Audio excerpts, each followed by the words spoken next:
Shalom, shalom. Here we go again. Here we go. Welcome to Mother Africa Be Calling. I'm your brother, Besalel Yehuda Yisrael, also known as Eric. Yeah, so do me a favor. Hit the like button if you like what I do. Hit the like button and share this. Yeah, so I got some food for thought for you today. So let's cook. He is worthy to be praised. Oh, magnify Yahweh, for He is worthy to be praised. Wow. How much evidence do we need for Yah to give us before we wake up as a people and recognize that we are the children of Israel? And because of that fact, we are held to a higher standard than all the other nations. We are bound to the commandments. Yah's commandments are commands. It's a commandment. Like if you're in the military and I command you as a private to be at a certain place at a certain time, well, that's the same thing with the commandments. They are commandments. We are commanded to live by them. Be it that we are the children of Israel. Now the problem is that we as a people do not realize that we are the children of Israel on a large scale. Understandably so, if you want to go back maybe 20 years ago, 15 years ago even, on back, I'll give it even 10 years back. But now in this day, and in this time, it is inexcusable for us to continue in the path that we have been going by not knowing who we are. Yah has wakened enough of us up, and He has given us, many of us, the strength to go out and let it be known. But not only that, more important is that knowledge has increased tremendously. This is the doing of Yah, which is fulfilling His prophecy, that knowledge would increase in the latter days, in the end times. And the internet, the World Wide Web, the information highway is that venue. It has opened up infinite amount of information. And yeah, Satan and his seed has used it for evil. However, Yah being a just Elohim overrode that, and it is used also for good, to wake up Yisrael, and also for the other nations to see the awakening of the children of Israel. And so let's just look at this. Let's start out right here. I want to go to Daniel 12:4 just because this to show the awakening. We need to get to that awakening. Let's go here. Let me find Daniel 12:4. Get back to this.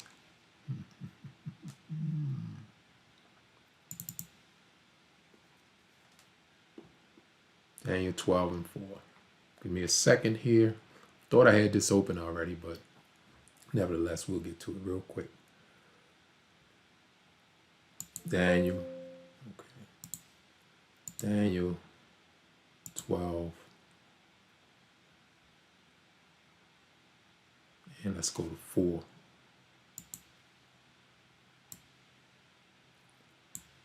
But thou, O Daniel, shut the words and seal the book, and even to the time of the end, many shall run to and fro, and knowledge shall be increased. Okay? Right there, it's telling us that at the time of the end, many shall run to and fro, and knowledge shall increase. Knowledge, again, as I've said in my previous videos, knowledge has increased on an exponential scale since the internet has come into existence. And especially now, with all this going on, almost everything about the children of Israel has been brought to life. The Bible, the scrolls, is all about the children of Israel. Yah introduces himself to the children of Israel, and thus the world gets to know of Yah through the children of Israel. It is all about the children of Israel. And who are they? And why is it important for us to know that we are the children of Israel, and all those who are seeking salvation, whether they be in the Gentile nation or the children of Israel, must know who the chosen people are. Otherwise, don't even pay attention to the Bible. Set it down. Don't pick it up. Because if you don't want to recognize who the children of Israel are, and the Bible was written all about them in Yah, then you have no interest in it. So put it down. So this overwhelming evidence is piling up and piling up, so our people have no excuse but then to turn back to Yah and walk upright. But we refuse to do it. We want to continue in ignorance. Now, this is what gets me up to this.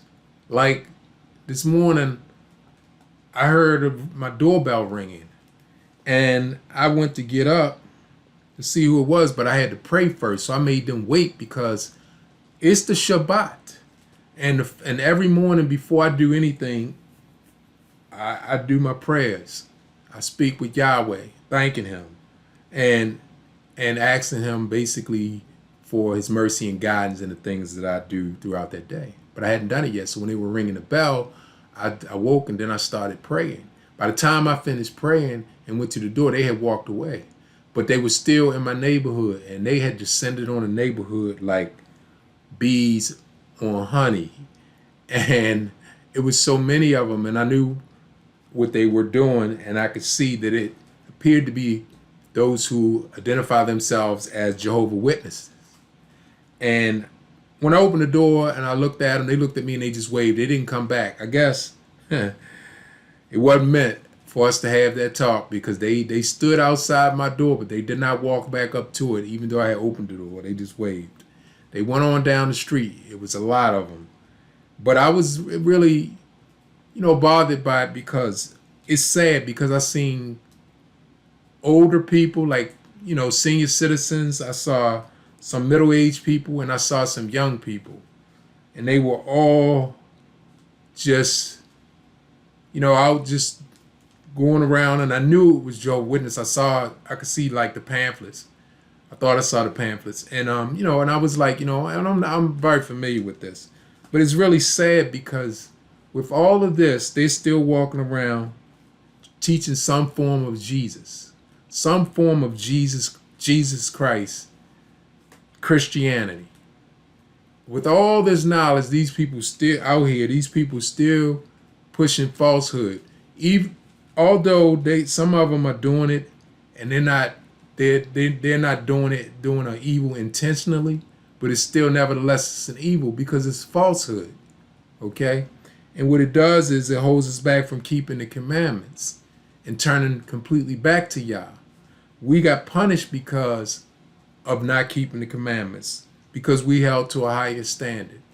And let me go to that standard. Let me go to the standard where we are set apart and hell where it began.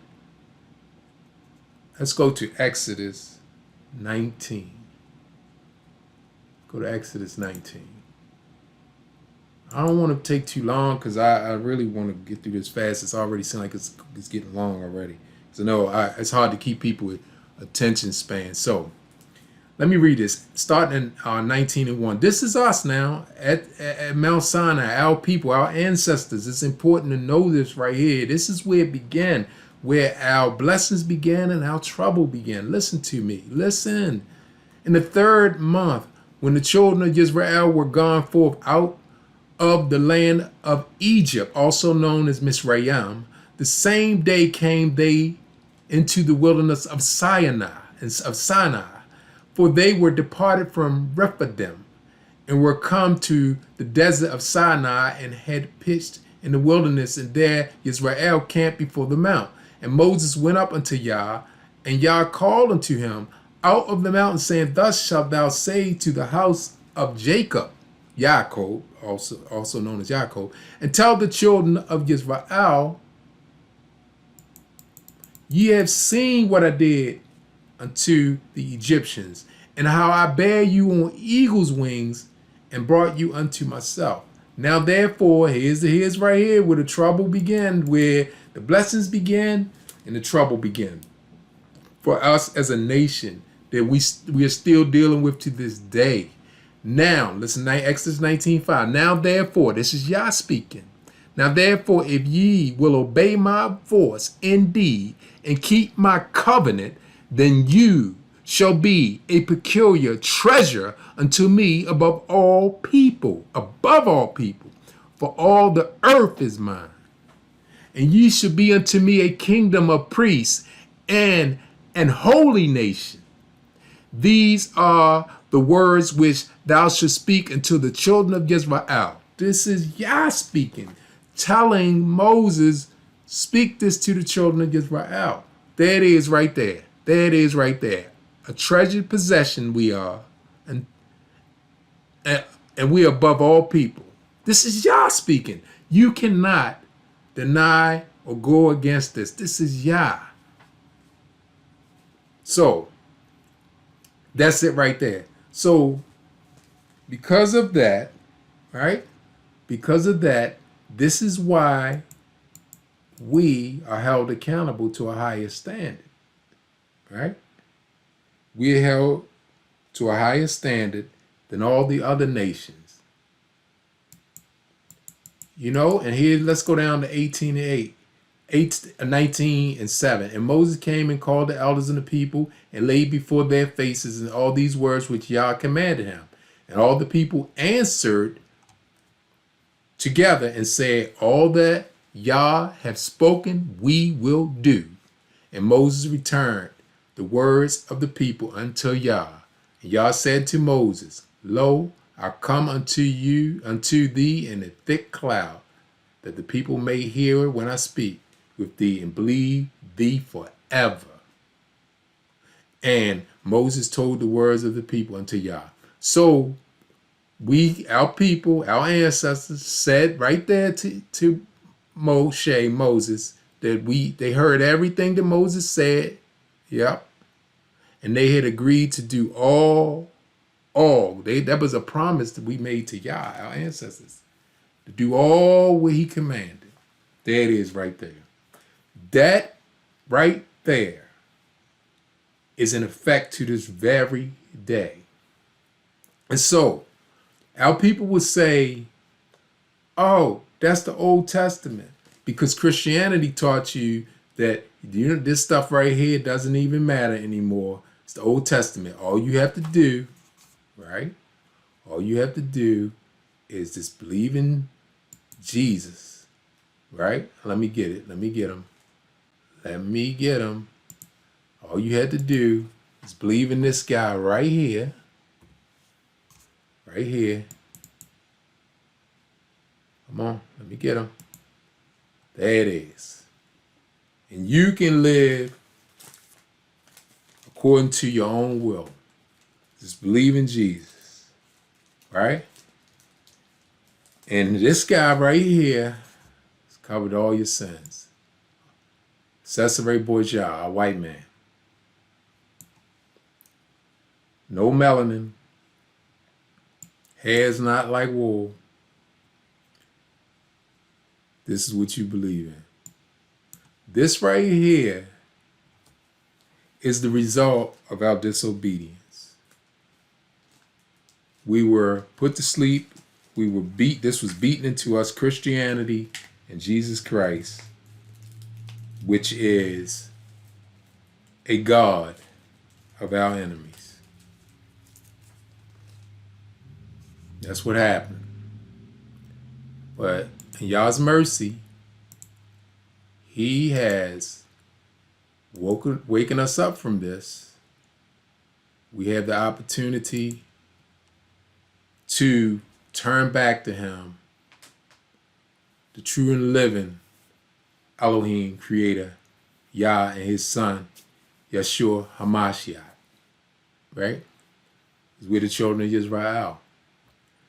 Now let's get down to this evidence that's mounting up, where it is ridiculous to keep going on. All right, we're the children of Israel. Let's start at Deuteronomy 28. Okay, so many of us, we know this, but this is for the people like the ones that knocked on my door. Hopefully they hear this. People like that knocked on my door this morning. Right here. Deuteronomy 28. Let's get down to the business of completely identifying who the children of Israel just by the Bible and how it relates geographically, because you need to study from a geographical point of view and an archaeologist's point of view. Okay? That solidifies the truth. Okay? You cannot hide geography, and you cannot hide archaeology. The artifacts, the bones, that are dug up, the artifacts and different things that were still in the earth over periods of time, that's buried in the ground, that's in tombs, that's in caves, that's put in cellars and different places. So let's go to Deuteronomy 28 and let's look at this right here. I know everybody have heard this. I mean, most people, but we still got to do it. Because as long as there's some people that still can be wakened, let's do it. Okay. This is very familiar territory for me and many of us, but it's not enough of us that really got this. All these churches and all these people are still going into these churches. You got these mega preachers still feeding these people the candy for their ear candy and making them think that they're the Gentiles and we all one and with all nations, and all we have to do is just believe on Jesus. We have to do nothing but believe on him. We have to do nothing when it also talks about faith without works is dead. Okay, but believe in Jesus, period. But even though Jesus is the God, he is a God of our enemies. Why you think they introduced Jesus to us during the time of physical bondage and the slave trade? Let's go here. Let's get Deuteronomy 28 and 68. I gotta do it. 28 and 68. And Yah, and when I see Lord, I just put Yah back in there because the Gentile nations, they did that. They took his name out and put Lord in there. Why? Because they knew what they were going to do. They couldn't just have Yah in there. That's Hebrew. That's a Hebrew. Yah, the name Yah is in Hebrew. And Yah shall bring thee into Egypt again with ships, by the way whereof I spake unto thee. Thou shalt see it no more again. And there ye should be sold unto your enemies for bondmen and bondwomen, and no man shall buy you. So if you are bond, if you held by your enemies in bondage, that's what bond means. Bondman and bondwoman in bondage, and no one should buy you, meaning no one will pay the bond. No one will buy you out of that bondage, right? And so when it says ship, so let's look at ships in Egypt. Should bring you back into Egypt again in ships. So when it say bring you back to Egypt, because you know that the children of Israel was down in Egypt, aka Misraim, down in Egypt in slavery during the time of Moses, is what very well known. You don't even have to read the Bible to know this. Everybody, it's been talked about, there's been movies made about it, and we'll get into that because the characters were Europeans, which was really a lie. So anyway, okay, but it says right here, because this Deuteronomy 20, this is after Moses. This is Moses speaking after he brought the children out of Egypt. But it talks about you should bring you back into Egypt again with ships. All right. So let's go to Egypt. Why I say go back to Egypt? That does not mean go back literally into the land of Egypt. Egypt is known as the house of bondage, and I'm gonna prove it to you. It means, and y'all shall bring thee back into the house of bondage. So right there, that means bondage. And let's go to it. Exodus 20 and 2. Exodus 20, verse 2. I am Yah, thy Elohim, which have brought thee of the land of Egypt, out of the house of bondage. Out of the house of bondage. So you see it right there. I'm Yah, thy Elohim. It says God, but I changed that. I am Yah, thy Elohim, which have brought thee out of the land of Egypt, out of the house of bondage. So it's saying Egypt is the house of bondage. That's why when it says, when we just left, Deuteronomy 28 and 68, when it says you going back into Egypt in ships, it means going back into the house of bondage in ships. Here we go. Right here. Let's do this. We'll talk about going into ships. Here it is right here. Look at this map right here. Look at it good now. These, I'm going to see if I can open it up a little bit for you. Look at all this. This right here is all the paths in which the ships took us off out of the land of Africa, off all the coast of West Africa, and even in the interior. We were taken from those areas in West Africa and even in East Africa. You can look up here. Let me open it up right here. Trans-Saharan Slave Trade to the Ottoman Empire, right, of the Middle East.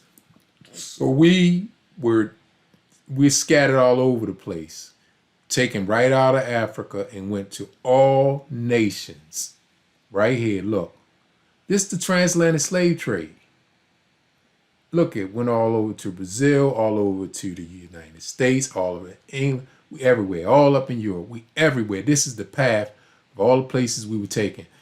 But you might can't see it, but I see it right here. Every place that I see it, where right in this area, every place all around that coast of West Africa, the arrows are all pointing out. That means none of us were brought back. All of us, well, the arrows are pointing out, out, out, out. Okay. Now up here, there's a couple arrows that's going back, that's going towards the coast of West Africa. Those arrows are where we were taken further from the interior of Africa and taken out to the coast, to near the sea. But look, taken from Senegal down here, Angola, all places. This is where we were taken. Now this is well known. They didn't hide this history right here. All the places that we were stolen. But here's the history that they hid. Now this is right here. This is when I say that we at a point now where, knowledge has increased. Library of Congress, the Congressional Library now. This library is the library of the country, legitimate right here. Now this map right here is very familiar to me because it's been a minute now since this has been revealed. Right here, this map right here, done by Emmanuel Bowen. Emmanuel Bowen, and was published 1747. He's a cartographer, right? 1693 or 1694 to 1667. This map right here is Negro Land, the name of the map. Let's open this map up and let's look at it right here. This is the evidence. Now this map was done in the 1700s, right? And why would he do this map? This map right here was a map for the slavers, the kidnappers, right? The European slavers, to know where to come and get the slaves from. The children of Israel, they knew to show them where to pick us up. There it is right there. Look, let me put the arrow on it. Kingdom of Judah, or Wada, Slave Coast, Gold Coast. Okay, even Gold Coast. And we was taken for other places, and there are other maps that showing the other places where we were too. But let's just focus on this one, and maybe I'll get them other maps at another time. I had them in here, but look at this. Judah. How much more evidence do we need? Now this right here, this is not a African American Hebrew Israelite, aka African American, that did this. No, this right here is from the enemies who did this map. Right here it says Kingdom of Judah. So we are who? Judah. We know we were taken from these areas right here. They still got the slave dungeons right there, still there. Let's look at this. Now this is the old map from the 1700s, Kingdom of Judah. Let's see what they named, what name is there now. Let's find it.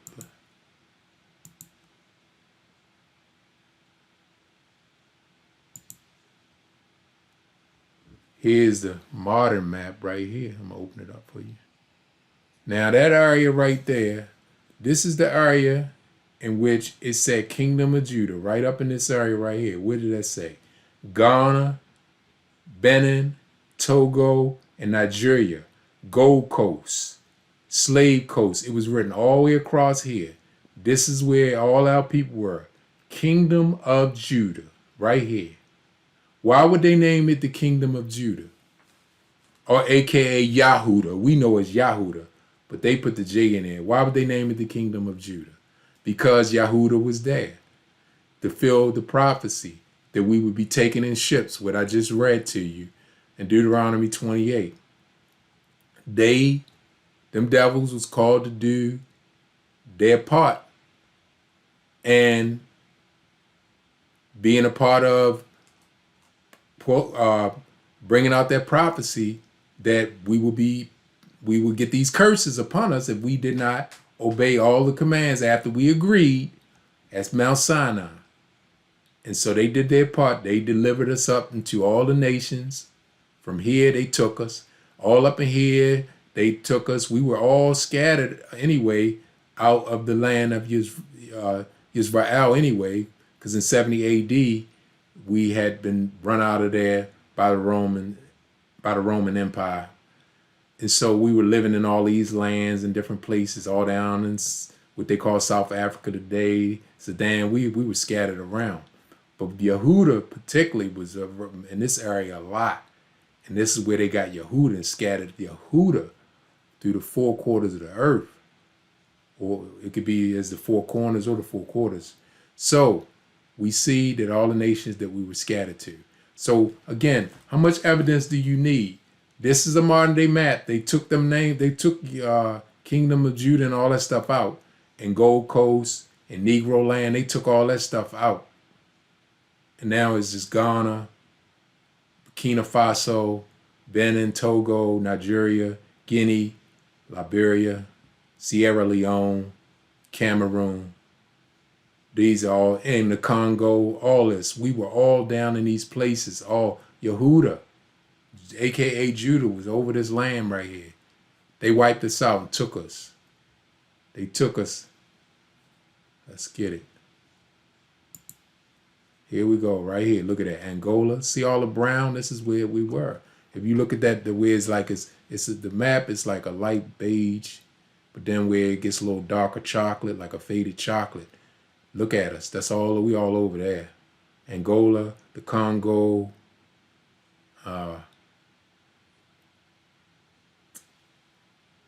Sierra Leone, all those places. Ghana, everywhere. So, how much evidence do you need? That's the Library of Congress now, telling on themselves. Europeans, they got our history all up in the Library of Congress. Okay? But they can't help it because that's Yah. You can't hide what Yah is going to reveal at the time he's going to reveal it. Some of them, they did so much dirt and then they just think that they're going to be buried and they're just going to get away with it. Yah going to bring them back. He at the trumpet blast, they going to get up out them graves. And even the ones who think they cremated themselves, Yah can make something out of nothing. He going to bring them back. They coming back. He going to bring them ashes right back. You going to come back and you going to face the judgment. So how much evidence do we need? It is so important that we, the children of Israel, understand who we are and turn our hearts all to Yah and go back to his commandments and come up out of Christianity in those churches. Come up out, because that is the last form of slavery.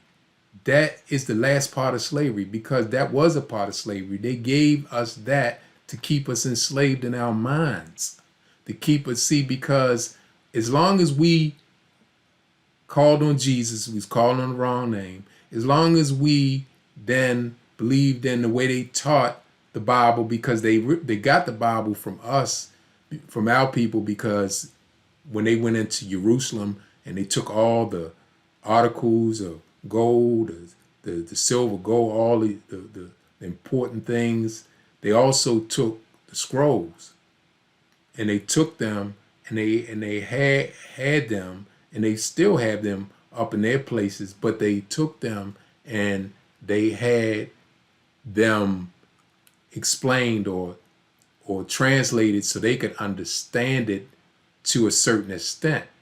And then what they did was assembled it, and once they got in power, they used it for their dominance, as they put a spin on it. They put a spin on the word, and that spin is still there to this day. Case in point, where is keep the Sunday? Like, we're supposed to keep the Sabbath, but they got it as Sunday. Where's that? Can you find that? But they use the Bible, but yet they basically disrespect Yah when it comes to the Sabbath and say, no, we serving our God, and it's going to be on Sunday. Okay? And so we, the children of Israel, we knew of the Sabbath, the Shabbat. They gave us the Sunday when they came back and gave us our scriptures that was given to us, gave it to us with the names of their people in it, God, Lord, and Jesus and all that, and gave it to us with their spin on it, right? Over a period of years, generation after generation, the ones who originally was exposed to Christianity would know better. But once generations die off and they take your language away from you and all those things, and new children being born and the way of old was not taught, eventually it wiped us out to the point we didn't even recognize what was originally ours. Besides the Ruach HaKodesh, which is called the Holy Spirit, would still be in us, many of us, and we could still tell that something ain't right and lead us to the right path. But let's go here. And I want to just show you some more of evidence. Okay, let's go here. What more do you need? We talked about Moses, right? Moses was a Hebrew, right? Read this. This right here is an article. I found this back when I first, woke up, and was like, it helped me to leave the church and recognize we're the children of Israel. I was feeling it in my, and something was in me that, man, we are we the children of Israel? But I've talked about that before. I don't want to go deep in that because I'll take too long talking about it. But anyway, so I was hunting on the internet and I found this article right here in the Atlanta Black Star. And so it was talking about 10 arguments that prove ancient Egyptians were black. It was written October 25th, 2013. So when I found it, I think I found it back in 2016, I believe, or something like that.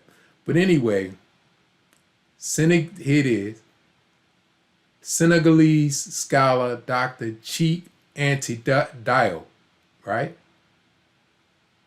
Lived 1923 to 1986. He dedicated his life to scientifically challenging Eurocentric and Arab-centric views of the pre-colonial African culture, specifically those that suggested the ancient civilization of Egypt did not have its origins in Black Africa. Since some people continue to ignore the overwhelming evidence that indicates ancient Egypt was built, ruled, and populated by dark-skinned African people, Atlanta Black Star will highlight 10 of the ways Diop proved the ancient Egyptians were black. Okay, so look, here's some of the ancient Egyptian mummies, because the ancient Egyptians, their way of embalming preserved the bodies. You can see this. Look at this hair on this mummy right here. This is the ancient Egyptian. These are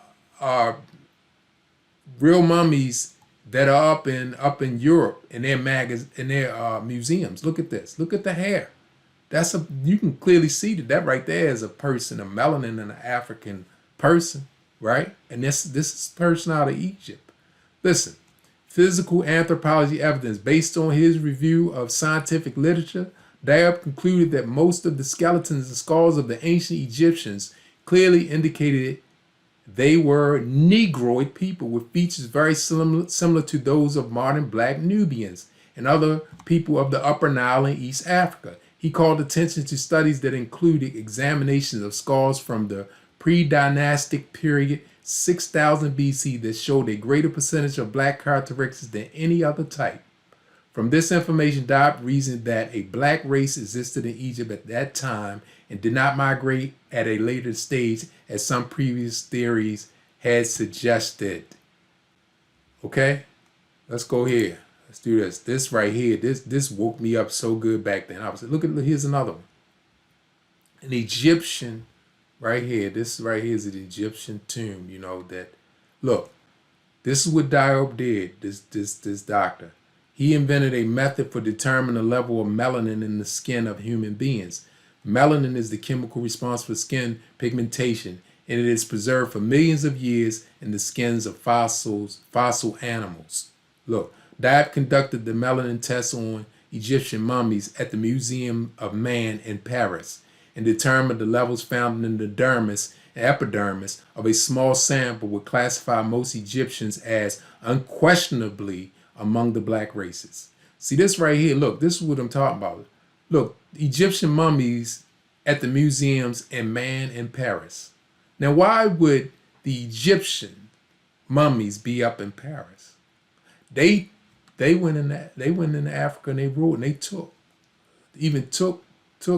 all the evidence, took mummies. I mean, so disrespectful. But this is right here where all this stuff was hidden. Now, like I said, knowledge has increased. Y'all is showing us that right here, come on now. Does that look like Charlton Heston, who played Pharaoh?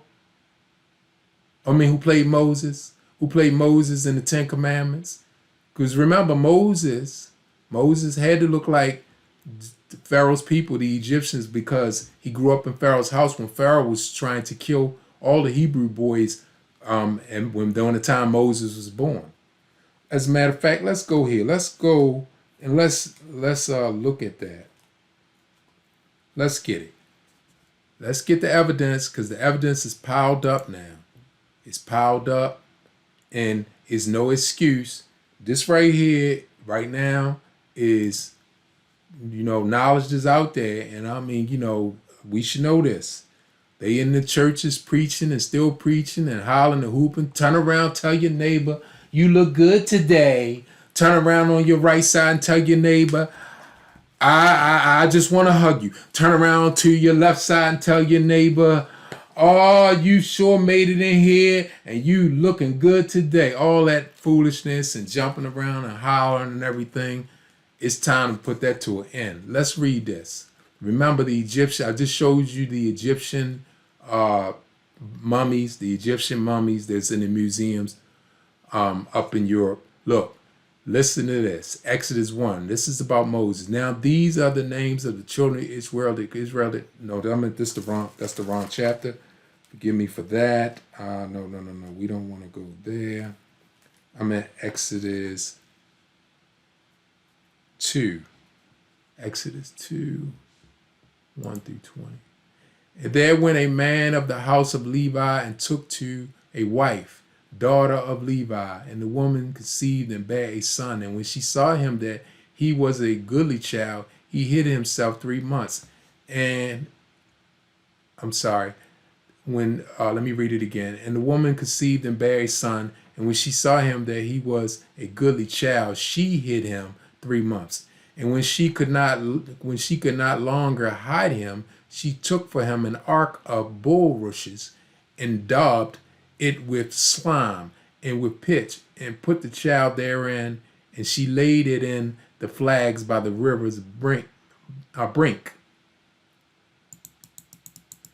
And his sister stood afar off to wit what should be done to him. And the daughter of Pharaoh came down to wash herself at the river, and her maidens walked along by the riverside. And when she saw the ark among the flags, she sent her maid to fetch it. And when she had opened it, she saw the child, and behold, the babe wept. And she had compassion on him, and said, This is one of the Hebrew children. Then said his sister, talking about Moses, to Pharaoh's daughter, Shall I go and call to thee a nurse of the Hebrew women, that she may nurse the child for thee? I emphasize Hebrew woman. Moses' mother was a Hebrew. Okay? All right. So that means he was a Hebrew. And Pharaoh's daughter said to her, Go. And the maid went and called the child's mother. And Pharaoh's daughter said unto her, Take this child away and nurse it for me, and I will give thee thy wages. And the woman took the child and nursed it. And the child grew, and she brought him unto Pharaoh's daughter, and he became her son. And she called his name Moses. And she said, Because I drew him out of the water. Right? So we already see that Moses was living among the Egyptians as an Egyptian. Okay? As an Egyptian. So, now let's go down here. Exodus 1. So we know that in Exodus 1, this is where Pharaoh started putting pressure on the children of Israel. It says, Now there rose up a new king over Egypt, which knew not Joseph. And he said unto his people, Behold, the people of the children of Israel are more and mighty than we. Come on, let us deal wisely with them, and lest they multiply, and they come to pass that when there falleth out any war, they join also unto the enemies and fight against us, and so get them out of the land. Therefore they did set over them taskmasters, and to afflict them with their burdens, and they built for Pharaoh treasures and cities and pit them. So they afflicted us, right? They out the children of Israel, our ancestors, right? And so then let's go down to Exodus 1 and 16. It says, and this is Pharaoh speaking, and he said, When ye do the office, talking about the Hebrew midwives, he told them this. He said, When ye do the office of midwife to the Hebrew women, and see them upon the stools, if it be a son, then ye should kill him. But if it be a daughter, then she shall live. So here's Pharaoh telling the Hebrew midwives to kill the sons of the Hebrew women, right? And so that's why Moses had to be pushed down the river, because his mother didn't want him to be killed because he was a baby, and they were going to kill, they were killing. Pharaoh put out the order to kill him. Listen, now those midwives, they feared Yah, and they didn't do what he said. They did not do it. So then Pharaoh, he questioned why they did it. And it came to pass, because the midwives feared Yah, that he made them houses. And Pharaoh charged all his people, saying, Every son that is born ye should cast into the river, and every daughter you shall save alive. So then Pharaoh then turned around and said, throw them all in the river. So we know that's why Moses' mother, she didn't throw him in the river. She set him in the, she made like a basket for him, put him down at the river, and we know he was saved from the river by Pharaoh's daughter. So this right here is evidence that it was all about the Hebrews, and Moses is a Hebrew, right? So the Bible was written for Hebrews and about Hebrews. Moses was a Hebrew. And we see right there that he was living among, the whole point of this is that he was saved from the water. The same people that wanted him killed, the Pharaoh, that wanted all the Hebrew children dead. He wanted the Hebrew boys dead, right? He couldn't distinguish between an Egyptian baby boy and a Hebrew baby boy. He had a Hebrew baby boy, Moses, right there in his house. Now, here's a picture of the so-called Moses as Charlton Heston plays him in Hollywood, a European right here on the right. And on the left, here's an Egyptian mummy with the woolly hair. You can still see because the mummies there, they were preserved. The Egyptians, they had the understanding of how to preserve the bodies. So this mummy is a mummy that's in a museum in Paris, and you can clearly see that this person is of African descent, the woolly hair, the brown skin, and you can see that Charlton Heston is a European. So Hollywood makes Moses look like this, but we can clearly see that he had to look like this because this mummy, Egyptian mummy, was taken during he lived during those times that Moses was alive. So this is what the Egyptians looked like. So we see that Moses had to look like we look. This right here looks like an African American, aka Hebrew Israelite, in these times. Not like this person on the right, Charlton Heston. More evidence piling up. More evidence piling up right here. Look, this is an article right here, and this is an online article. So it's wordslingersock.com, and it is written by Karen Kennard, August 13, 2014. This right here is an old black church down in the South, and it has Hebrew writings on the pews from the enslaved. They wrote in Hebrew on it. So I don't want to spend a lot of time with it, just a little bit. Let's say freedom, liberty, salvation.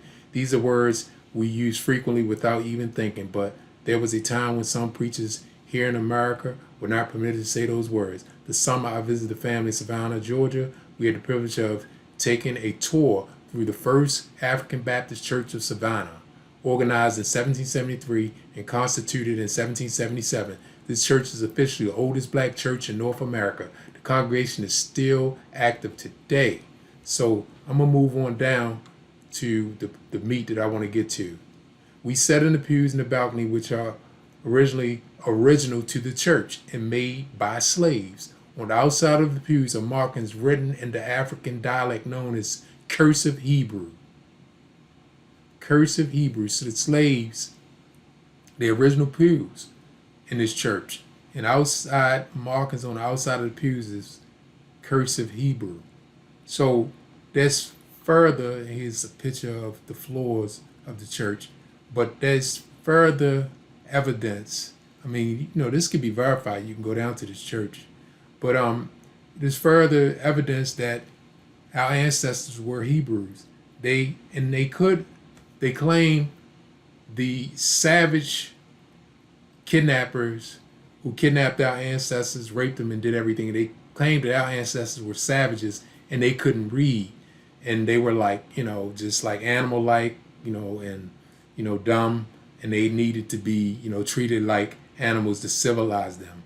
Nevertheless, our ancestors were writing in Hebrews. That means they could read. They could not read English because they were Hebrew, and so they could read and write Hebrew.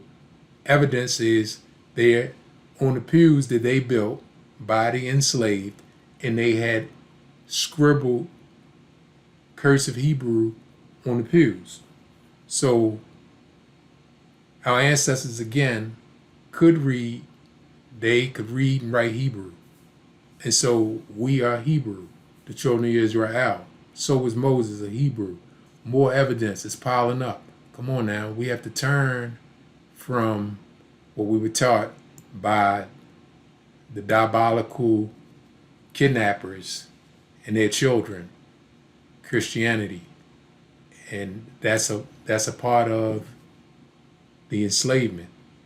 So we have to turn from this more evidence, and more evidence of who we are is piling up.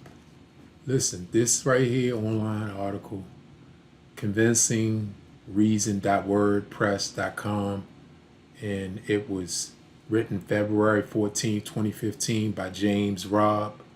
This right here, here's a title right here, The Slave Force of Ghana. Let's go here. These slave forces are still here.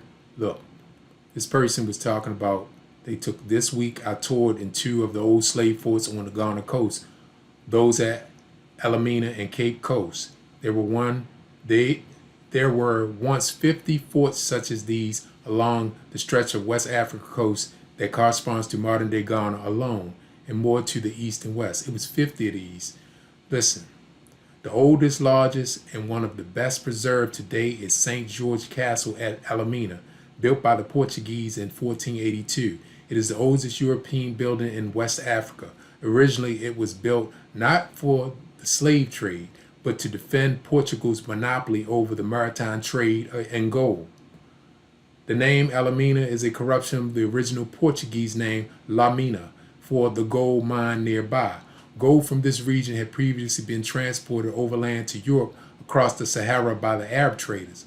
The gold trade was profitable and contested by other rising European trading powers, especially Holland. So here it is right here. There you go. The Portuguese was already in that land, which is now the Ghana area, Ghana, which according to that old map that was made by the enemy, that it was, he named it, a portion of it, the kingdom of Judah that we looked at. And so now you see they had forts built in that area. Why? To take the gold. And this was the Portuguese. They were taking gold from the land, taking y'all's gold from the land, taking it to their place. So they had already had power over our people then, and obviously they had the better weaponry, and they were able to build forts there and then take the gold. Then their European nations started fighting over it. So the Portuguese ended up losing to the Dutch. The Dutch ended up taking it. Let's read on. Let's read on. Right here. So the Portuguese had it. Listen, having taken the fort, the Dutch, they took it from the Portuguese. Having taken the fort, the Dutch secured their own control by building a further fort on the hill from which they had attacked Elmina. Elmina became the headquarters of the Dutch West Indian Company. By the time of the Dutch takeover, human beings had replaced gold as the principal cargo of trade. There you go. Human beings. So they started taking out people right there, the children of Israel, Hebrews in that land. Listen, the Dutch converted the Portuguese Catholic Church into a slave trading room. So the Dutch, once they took it over, the Portuguese had a Catholic church in the castle that they had, where they were stealing gold, but they also had their church, right? That tells you a lot about the church and Christianity, right? Okay, so the Dutch converted the Portuguese Catholic Church into a slave trading room and built their own church above the dungeon. So one thief knocks another thief out of a place that was already stolen, and as they used it for more stealing, another thief their kind, another European nation came and defeated another nation to take the stolen goods. So they took these castles and said, hey, you know what? The church part of it, we're gonna make that into dungeons for the kidnapped Hebrew Israelites, and we're going to make it into dungeons for them, and we'll just make another church.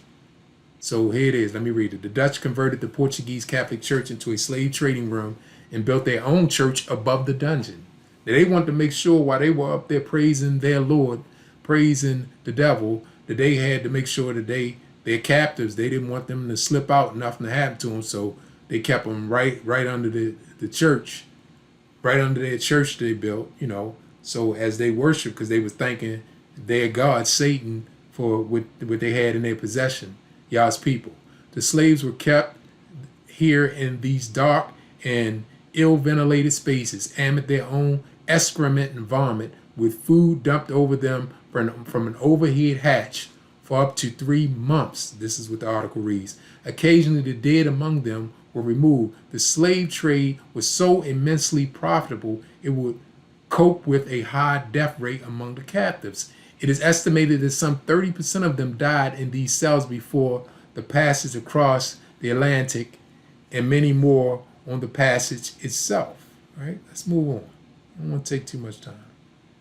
Listen to this. An elaborate system was put in place for the fort's governors to select a woman from among a fresh batches of slaves, who was then bathed and brought to the governor's rooms through an internal ladder to be raped. First by the governor, he's the leader. They get raped by him first, the leader. And then by the clergy, then by those who run the church. You talking about your pastors, your deacons, whatever, the ministers. These are all European kidnappers. And then the soldiers. And the traders on her way back to the dungeon. So they would take a Hebrew woman, well, probably young girls, children, women, young girls and older, middle, whatever. They took them, whatever they want. And they take a fresh batch, like they crabs or something. Take a one from the fresh batch, whatever they wanted, and then they would bathe them. And then the governor, the leader of the whole thing, would rape them. And then after they were already been victimized and raped, so they're victims, on their way back to the dungeon, the victim got raped some more by the Christian, by the Christian pastors. It says the clergy, by the Christian pastors, deacons, or all those who were of the church. Then after she was raped by them, because then they got second, they had second up, then it would go on and they would get raped by the soldiers, and then later on the traders. Victimized, then victimized again, okay? Now this is what I'm talking about, how much more evidence you need to know to come up out of Christianity in the churches, because this is where it was forced upon us by the enemy, right? Listen, attempts to resist were punished by death. Spies were organized to listen to the conversation among the slaves, and both forts had a condemned cell where those who conspired to resist were taken, shackled in groups, and left until the last among them was dead. Elamina's condemned cell was decorated with a skull and crossbones. The dead were removed from the condemned cell by the other slaves, who were then returned to the main dungeon to spread the word of what they had seen. So let's just say male or female, let's say the rape victim, if she struggled and fought, that was her outcome. She was, I guess, left to starve, put in a holding spot to die, starved out and died, So this is your Christians right here, right? Your governors, your Christians, this is them right here. See, this is what I'm talking about. How much more evidence do we need in these times? Like, these things are being revealed. They're being brought back. They're being brought back. Let's go back. Let's talk about that gold situation, how they was taking the gold first. And so let's look at this. Joel 3. Let's go to Joel 3. See, this is a prophetic word right here. And it was fulfilled right there. Let's get Joel 3. go real quick. For behold, in those days, in that time, when I shall bring again the captivity of Yehuda and Jerusalem. So let's stop right there. It says, for behold, in those days, in that time, when I shall bring again the captivity of Judah and Jerusalem. So when it says bring again the captivity, it sounds like putting us back into captivity, us as Judah, aka Yehuda. But no, everything was written in Hebrew first. So let's see what the Hebrew concordance say about that. To I shall bring again the captivity of Yehuda. So let's get it. So bring again the captivity. Let's say right here. So right here, captivity under H7622, H7622. Hebrew concordance says, instead of it being captivity in Hebrew, that meant exile, concretely prisoner, figuratively a former state of prosperity. So it's saying prosperity. So it really should be saying, I should bring again the prosperity of Judah and Jerusalem. I'm going to use the J's even though I say Yehuda and Jerusalem. So, but I'm going to do it just for the reading. So really that means it's saying this, and I'm going to say it again one more time. For behold, in those days, this is Yah speaking, in that time when I should bring again the prosperity of Judah and Jerusalem. I will also gather all the nations and will bring them down into the valley of Jehoshaphat and will plead with them there for my people and for my heritage Israel, whom they have scattered among the nations and parted my land. Notice right here in the English it says, Yah is saying he will plead with them for what they did to his people. But let's look at the Hebrew concordance, because remember it was written in Hebrew.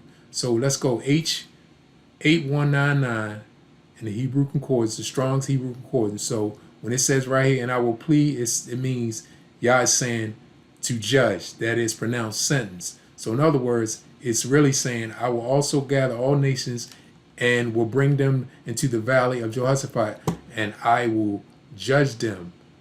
He will sentence them. Okay? For his people, for his heritage, Israel, whom they have scattered among the nations and parted his land. Okay? It says, and they have cast lots for my people and have given a boy for a harlot and sold a girl for wine that they might drink.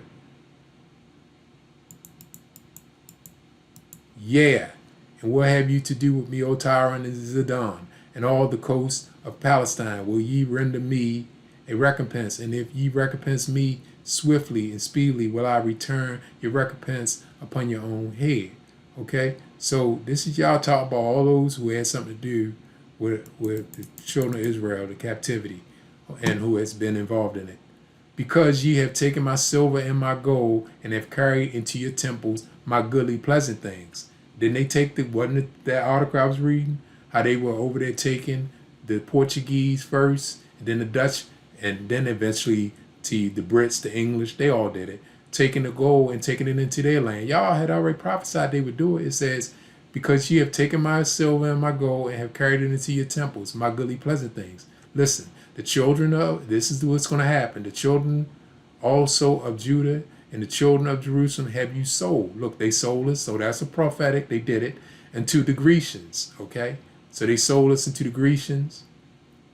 And so these right here are the Grecians.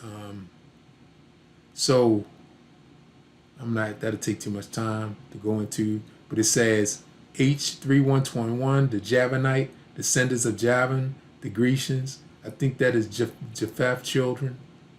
European nations fall under Japheth, but I'm not going to say just European nations fall under Japheth, because the three sons of Noah are Ham, Japheth, and Shem. They were all black from the beginning.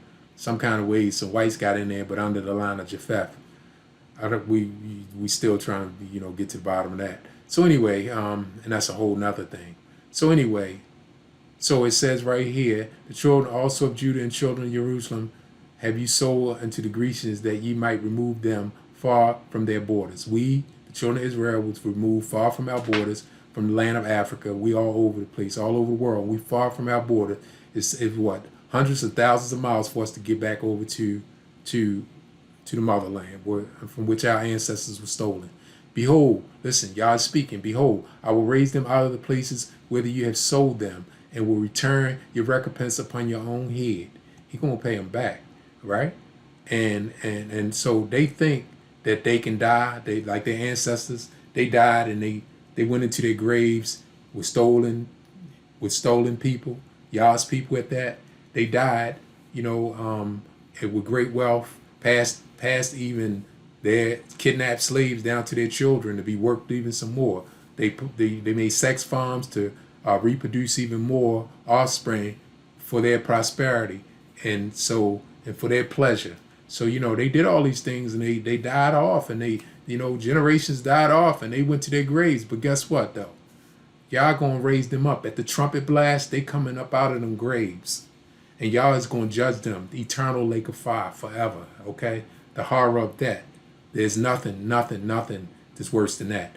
And also the humiliation, everything. They gonna get it all. And they saw their children that came before them. Came after them. Their children. Yeah, y'all's gonna pay the same way our children were born into slavery because of our disobedience and as we still suffer because of our ancestors and also because of us, so will they, because Yah is a just Elohim. He loves justice, so justice will be done to them. So yeah, so they can think they went into their graves and think that they got away with no, they're gonna get raised up at the trumpet blast. All the dead shall rise when that trumpet blasts. And guess what? You could have been cremated. Doesn't matter. Does not matter because Abba Yah, he makes something out of nothing. He spoke and it came into existence. He spoke and the world came into existence. So you can be ashes. He still know where you are. He gonna bring them ashes back into a form that's gonna be you, and you're going to pay. And it's going to be a eternal sentence, lake of fire, forever torment and burning and anguish, and death will be considered fair, but they won't be able to obtain death. They're going to wish they could get death. So let's move on. So let's go to Job 3:9. Proclaim ye this among the Gentiles. Prepare war. Wake up the mighty men. Let all the men of war draw near. Let them come up. It's going to talk about how he's going to draw them down to a valley, and all the things that's going to go on is going to cause them to fight each other. It's going to be a lot of bloodshed. It's going to be a lot of death there, right? So it's going to be something. Yah is going to judge them. Okay? Yeah. So this going to be the valley of decision. I'm just skipping down because it's going to be bloodshed there. And so I'm skipping down because I don't want to spend a lot of time with this. This is Job 3. You can read it for yourself. But I want to get to this right here. This is all prophetic right here. Listen, go to Job 3:20. But Yehuda, talking about Judah, remember we went in the slave ships. We scattered all over the place. But listen to this. This hasn't happened yet, but it's going to happen. But Judah shall dwell forever. Hallelujah. Judah will dwell forever in Jerusalem from generation to generation. That has not happened yet, but it's going to happen. As surely as Yah spoke, it's going to happen. And listen, Job 3:21. For I will cleanse their blood that I have not cleansed, for Yah dwelleth in Zion. So he's going to cleanse our blood. That means he's going to clean us up, right? Now that covers more than just cleanse our blood, meaning all the wrong we did. Yahshua Hamashiach cleanse our blood. All the things we did, he's going to clean us up, right? And give us a new slate, right? And not only that, cleanse our blood. Remember, we have been tampered with. We've been into all kinds of captivities and the mixing of our blood. Yah has the power to do that. He's going to cleanse our blood. Okay? So listen. So this with all this evidence, right? And if we still with all this evidence still going on believing in the information that our kidnappers gave us, you still want to do that, then you know what? What is that scripture? And I'm gonna end it real quick. That scripture that people like to quote all the time. They say our people perish because of the lack of knowledge. But it says it's because you rejected knowledge. That's why. So we refuse to. We also, it says that in the scriptures that we don't love the truth, and because we refuse to love the truth, that he is going to make it where we have to believe a lie, because we love not the truth. This fit all of that right there. Look them scriptures up yourself. I want you to do it on your own because I want people to get involved in this. I mean, go look it up and look at it. So he gonna shoot if you don't want to listen to him. He gonna shoot you a strong delusion. So you will have to believe the lie. Now all this evidence in this time right here. Come on now, you should know who you are now and know what we should start knowing our responsibility with Yah. Knowing all this. Let's go through it. We prove right here that according to maps that the enemy put up there in the Library of Congress, that the land from where we were taken from, the land in which we were taken from during the time of the Transatlantic Slave Trade in the 1700s, 1800s, 16, 17, 1800s, that land, they had wrote in their maps, Kingdom of Judah, Gold Coast, where they were taking the gold, Slave Coast. Okay? The slave castles and dungeons are still there right now to this day. The evidence is still there. We're still the descendants of those. We're in all the places in which they took us and scattered us throughout the earth. We right now, like I'm in America right now, I would not be here had they not taken us, Judah. Remember, they put it on the map. The enemy put on the map that Kingdom of Judah. I wouldn't be here in America right now. We wouldn't be here in America and all the places that we were scattered if they had not kidnapped our ancestors and enslaved them. Right? So all the evidence is there. What else do you need? The dungeons, they had churches above the dungeons. The churches are still there. The dungeons are still there. You can go and visit these places. You can even look at it online. You can visit these places and see that this is real, right? And so these people were savages, diabolical people. They were ruthless devils. But yet, look, their worship was Christianity, right? And so they took the Hebrew writings, the scrolls, and made the Bible, and then they took and put their spin on it and went around the whole world and disclosed it or put it out there as if it's their their way of life, that Jesus, Cesare Borgia, a white man, is the Messiah. So they took our Hebrew writings that Yah gave to Moses and gave to the prophets for us, because we, in our disobedience, lost control of all the greatest things that Yah gave us. And that's one thing, is his word, so we can live upright before him and be prosperous in all we do. But we didn't want to do that after he gave us these things. We didn't value it.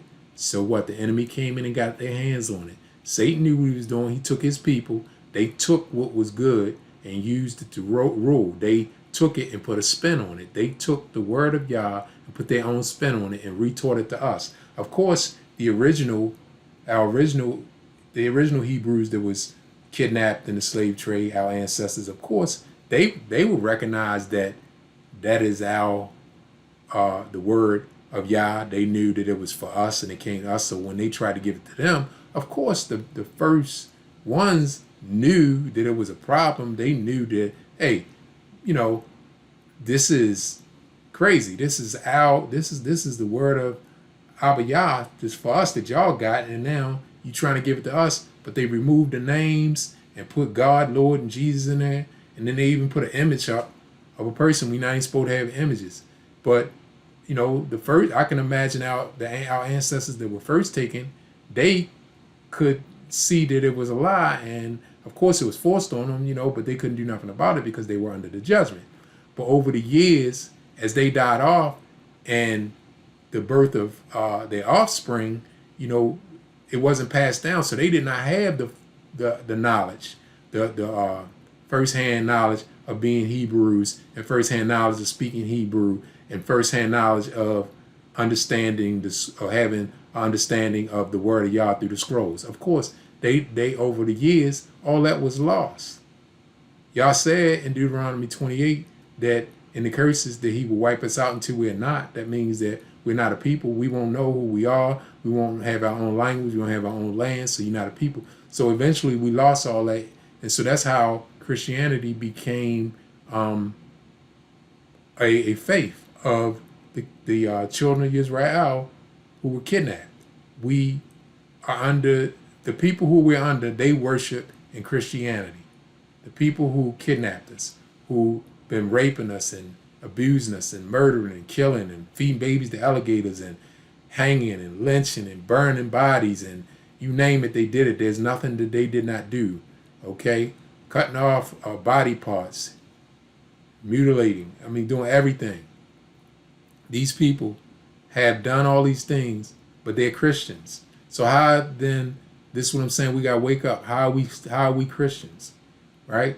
Your enemy claims this, they're Christians and they baptize themselves and baptize you in Christianity. They do all the things that of the devil to you, but yet they let you be a Christian. They want you to live next door to them, especially back in them times. They didn't want you to have nothing good, but they want you to have Christianity. They even let our ancestors build churches and have a church and call themselves Christians, and even let some of them preach. Right? So what that tell you right there? If the enemy is giving you something, he's raping you, he's taking your children from you, selling them off as if they were kittens or some kind of litter of animals, and doing all this pain to you every day, working you from sun up to sundown, abusing you, doing everything imaginable to a person, heartless, on a large scale, right? Will not let you leave, will not let you go, will not let you live your life, will not let you have the freedom that he has, but yet he freely gives you Christianity. He freely introduces you to Jesus Christ. Now, come on now, you gotta wake up. It makes no sense. That's why all these pastors that's out there, these mega churches, I'm talking about these African American, Hebrew Israelites, aka African Americans, or whether you're in Europe and you are the descendants of slave trade, wherever you are, all over the world, still preaching in Jesus, still in Christianity, still giving our people that slave religion. Because what it is it's the final part of our slavery, right? Because it came with slavery. Christianity came with slavery. It was forced upon us to control our people, right? And so it teaches us not to keep the Sabbath, but keep Sunday. It teaches us to keep all these feast days of the devil, Halloween and Easter, and all these different things. Not the Passover, but Easter. Everything that goes against Yah. It teaches that we can eat whatever we want. It teaches us everything that is not good. Now, it's good in the word, but it deviates from the word. It twists the word. They put their spin on it. And now we are under them and have been under them. And we accept the Christian. Now we accept Christianity and we run with it. Putting on a performance, tickling the ears of the children of Israel, these pastors. Turn around and tell your neighbor, you look good today. And, they in the church talking, they just getting the people all happy. You gonna, honey, you claim it. You gonna get that. You gonna get that mansion up on the hill. You claim it. It's yours, right? And they ain't even gotta live right. Just call on this say, forgive me in the name of Jesus, and I keep fornicating. I keep doing everything I want to do. I keep living a moral life. This was these pastors been preaching for years. You covered in the blood of Jesus. And he is not even the Mashiach. He is not the Mashiach. He is not the Messiah. Yeshua HaMashiach is. Jesus is Cesare Borgia. He is basically, he's an image. And if you look at Exodus 20, right? Where the Ten Commandments are, right? You're not even supposed to have an image. None in the heavens above, no image of in the earth, and none in the sea. You're not even supposed to have an image. This is what Christianity brought forth. Much images, all of that. We have to turn from this, right? It's because now we are free to do it. We're free to turn from it. When we were in physical bondage and captivity, it was forced on us. Come on now. It's time. Yah is waking us up. And if you continue in it and you want to keep going on, hey, just be prepared for the judgment. Shalom.